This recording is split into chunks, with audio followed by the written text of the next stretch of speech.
बिस्मिल्लाहिर्रहमानिर्रहीम। अस्सलामुअलैकुम dear students, lecture number 9। आज के लेक्चर का हमारा टॉपिक जो है वो है अरिथमेटिक मीन। लेक्चर नंबर 8 में हम लोगों ने मेजर्स ऑफ सेंट्रल टेंडेंसी के अबाउट जो है वो पढ़ा था। एवरेजेस जो हैं उनकी टाइप्स जो हैं वो डिस्कस की थी, और एक गुड एवरेज की कौन कौन सी प्रॉपर्टीज़ होती हैं वो हम लोगों ने जो है वो डिस्कस किया था। आज के लेक्चर में हम लोगों ने first type of average arithmetic mean इसको डिस्कस करना है। तो अपना लेक्चर जो है वो स्टार्ट करते हैं। सबसे पहले अरिथमेटिक मीन की definition. Arithmetic mean is a value obtained by dividing sum of the values by their number. It is denoted by x bar. Arithmetic mean जो है वो सबसे ज़्यादा यूज़ होने वाली एवरेज है। रूटीन वर्क में, प्रैक्टिकल लाइफ में हम यही एवरेज को जो है वो यूज़ करते हैं अपनी परसेंटेज निकालने के लिए।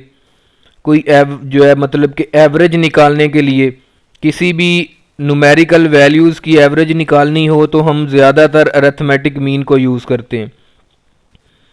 इस डेफिनेशन में वो हमें बता रहा है कि आप लोगों ने जो है वो सम करना है सारी वैल्यूज़ को, यानी कि एक डेटा सेट में जितनी भी वैल्यूज़ होंगी उन सब को सम करें। सम करने के बाद जो है उनको आप उसके नंबर्स पर डिवाइड कर दें तो आपके पास अरिथमेटिक मीन का जो है आंसर आ जाएगा। अरिथमेटिक मीन का जो बेसिक फार्मूला है वो होता है कि mean is equal to sum of observation divided by number of observations. ठीक है जी, ये इसका जो है ये बेसिक फार्मूला है जो हम यूज़ करके जो है वो अरिथमेटिक मीन को फाइंड आउट कर सकते हैं। आप लोगों ने डेटा सेट में जितनी भी न्यूमेरिकल ऑब्जर्वेशंस हैं, 50 हैं, 60 हैं, जितनी भी हैं, उन सब का जो है वो सम करना है। उसके बाद जितनी उनकी वैल्यूज़ यानी कि नंबर्स हैं, जितनी वो टोटल वैल्यूज़ हैं उस अमाउंट पर उसको जो है वो डिवाइड कर देना है। नंबर ऑफ ऑब्जर्वेशन पर उसको डिवाइड कर देंगे तो हमारे पास अरिथमेटिक मीन जो है वो फाइंड हो जाएगा। इसके अलावा इसको फाइंड करने के 3 मेथड्स हैं। 3 मेथड्स के थ्रू हम इसको जो है वो फाइंड आउट करते हैं। सबसे पहला है डायरेक्ट मेथड। ठीक है जी, तो इसका फार्मूला जो है वो अनग्रुप डाटा के लिए x bar is equal to summation x i divided by n। I जो है वो वेरी करेगा 0, 2, 1, 2 अप टू n तक। ठीक है जी, यानी कि हमारी जो x की वैल्यूज़ होंगी वो 0 भी हो सकती है, 1 भी हो सकती है, इस तरह से n तक जाएंगी। समीशन का मतलब है कि आप लोगों ने सम करना है सारी वैल्यूज़ को, और n जो है वो नंबर ऑफ ऑब्जर्वेशन को डिनोट कर रहा है। ठीक है, इस तरह से आप अनग्रुप डाटा का जो है वो अरिथमेटिक मीन फाइंड कर सकते हैं।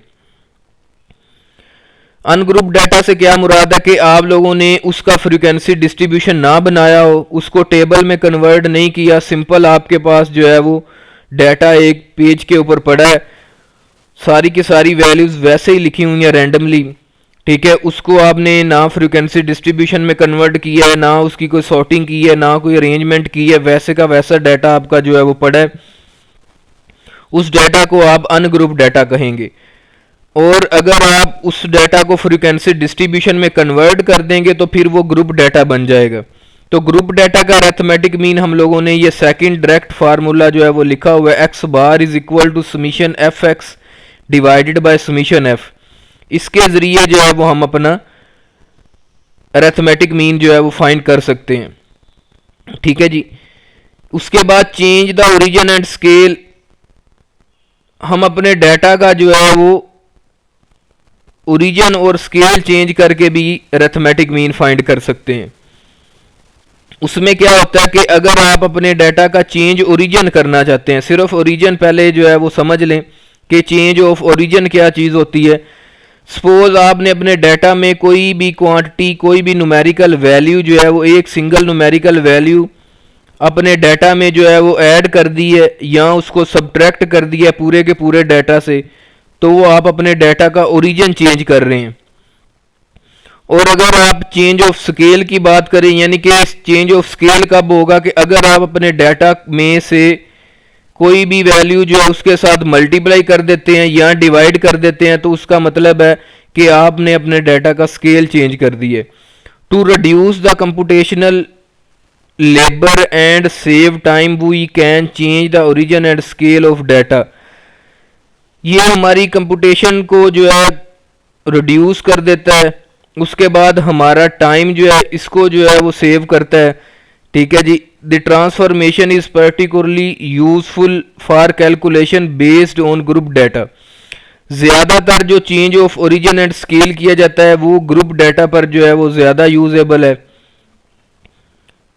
जब हम अपने डाटा का ओरिजिन एंड स्केल चेंज कर ले,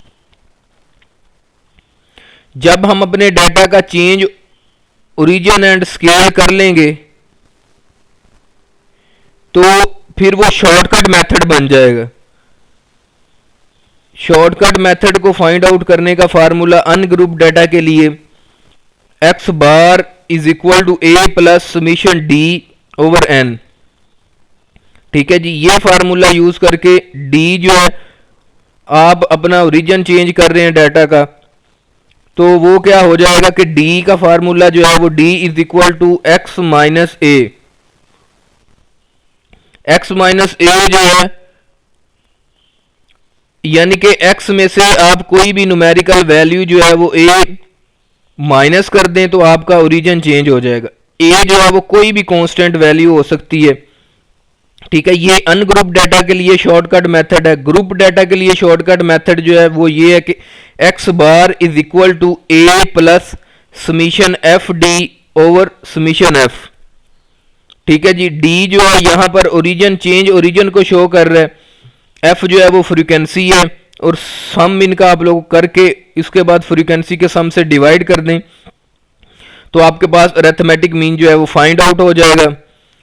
और ये आपका ग्रुप डाटा का जो है फार्मूला है शॉर्टकट मेथड का।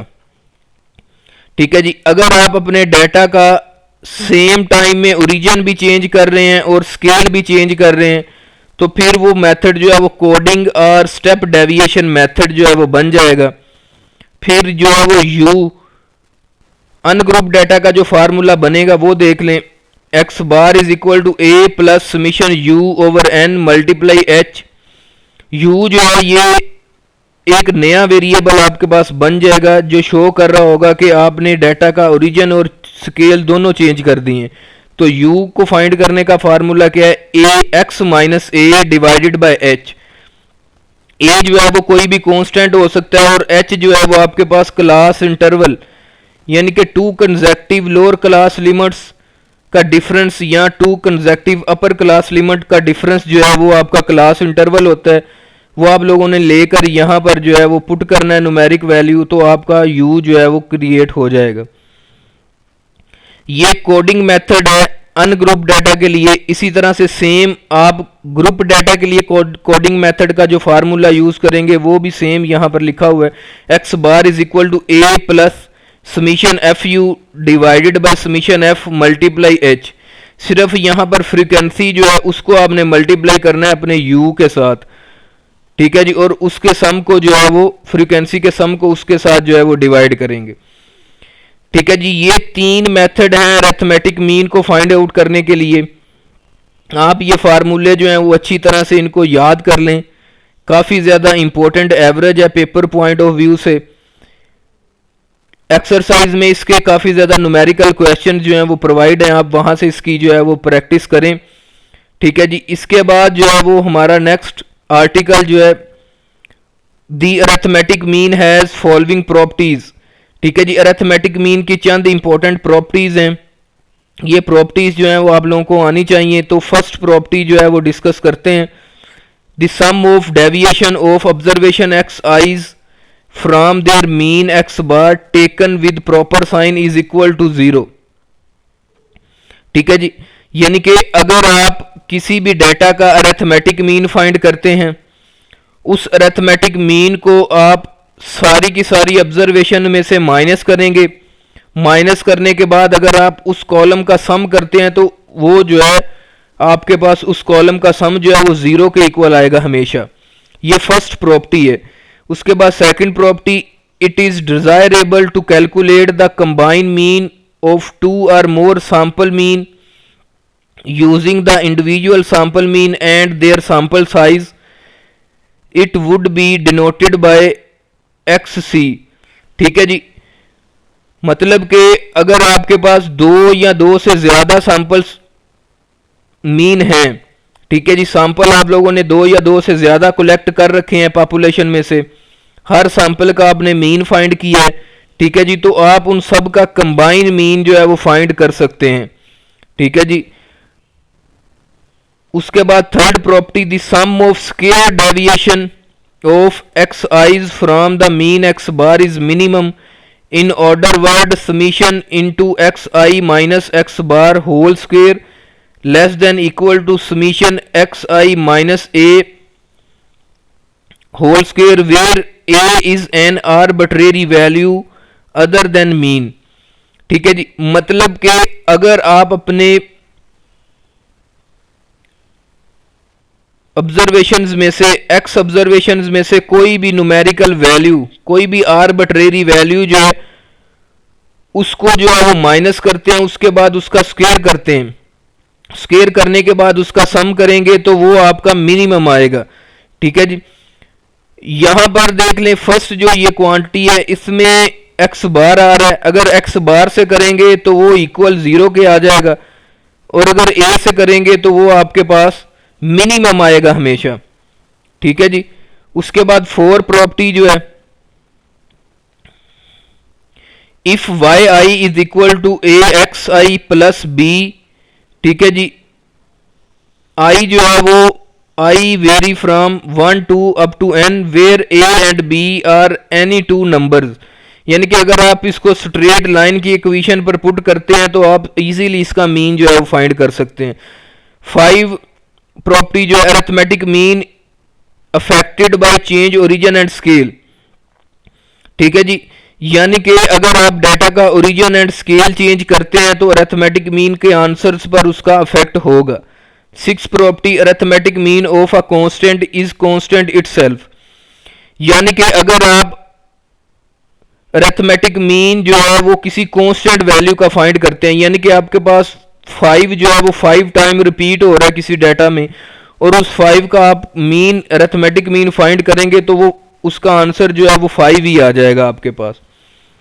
उसके बाद 7 mean can not be less than the least value in the observation, यानी कि मीन जो है वो कभी भी आपका सबसे छोटी वैल्यू जो डाटा में मौजूद है उससे छोटा उसका आंसर नहीं आएगा। इस तरह से 8 property arithmetic mean can not be greater than greater value in the observation, यानी कि आपकी ऑब्जर्वेशन में जो सबसे बड़ी वैल्यू है